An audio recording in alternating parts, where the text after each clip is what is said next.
ওরে, আরিয়ান খানের বিয়েটা মনে হচ্ছে এবার হয়েই যাবে। পাত্রীর নাম দেখে ফ্যানদের তো ভিমরি খাওয়ার অবস্থা।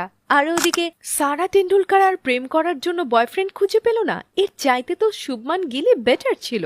চলুন শুরু করা যাক আজকের গল্প আর গসিপ।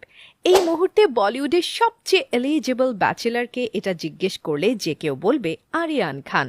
আরিয়ানের বয়স এখন 27। অ্যাফেয়ারের ব্যাপারে বেচারার কপালটাই খারাপ। এর আগে তার রিলেশনশিপ ছিল পলক তিওয়ারি আর নোরা ফাতিহের সাথে। তবে ব্রাজিলিয়ান মডেল লারিসা বোনসের সাথে তার প্রেমটা কিন্তু বেশ কিছুদিন টিকেই ছিল, কিন্তু সেটাও কয়েকদিন আগে ব্রেকআপ হয়ে গেছে পরকীয়ার ঠেলায়। তাই এবার এগিয়ে এসেছে বলিউডের 1 নম্বর সেলিব্রিটি ঘটক করণ জোহর। করণ হচ্ছে বলিউডের পাখি ভাই। এর কাজই হচ্ছে দুজন সেলিব্রিটিকে পিক করে তাদের বিয়ে দিয়ে দেয়া।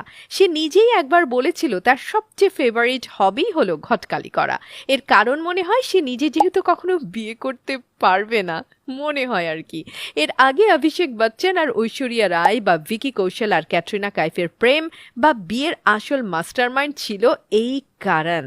তবে ওই জেনারেশনের সবার বিয়ে হয়ে অলরেডি ডিভোর্সেরও সময় হয়ে গেছে। তাই করণ এবার টার্গেট করেছেন স্টার কিডদের। এমনিতেই নায়ক নায়িকাদের অপদার্থ বাচ্চা কাচ্চাদের নেপোকিট বানাবার ক্ষেত্রে করণই সবার আগে।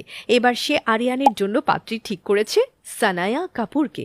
এই সানায়া হচ্ছে এক সময়ের ফ্লপ হিরো সঞ্জয় কাপুরের মেয়ে। সানায়ার বয়স এখন 25। এদের একটা বেস্ট ফ্রেন্ড গ্রুপও আছে।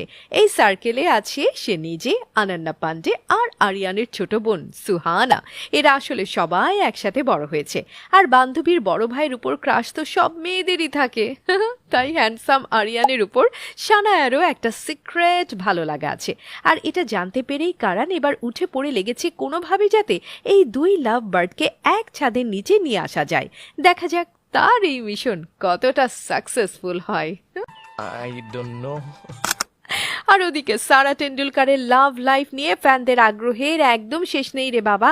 স্টার কিডের মধ্যে বলিউডে না আসলেও পাপারাজ্জিরা তাকে সব জায়গায় ফলো করে। লন্ডনের ইউনিভার্সিটি কলেজ থেকে মেডিসিনে গ্র্যাজুয়েশন করলেও তাকে আর চাকরি বাকরি করতে দেখা যাচ্ছে না। আবার বলিউড থেকে অনেক ডাক আসলেও সে ব্যস্ত তার সোশ্যাল মিডিয়া নিয়ে। তার এক একটা জিম লুক মানেই ভাইরাল। স্টার ক্রিকেটার শুভমান গিলের সাথে তার রোম্যান্সটা বেশ ভালোই জমে উঠেছিল, কিন্তু শুভমান আবার আরেক পাঞ্জাবি স্টার অভিনীত কৌরের সাথে ভাঁজ খেয়ে যাওয়ায় বেচারি সারা সিঙ্গেল হয়ে গিয়েছিল। কিন্তু এবার জানা গেল তিনি আসলে চুটিয়ে প্রেম করছেন বলিউড হিরো সিদ্ধান্ত চতুর্বেদীর সাথে। ওরে, গুল্লি বয়ের এই হার্ট থ্রবের সাথে সারার গল্পের শুরুটা মুম্বাইয়ের এক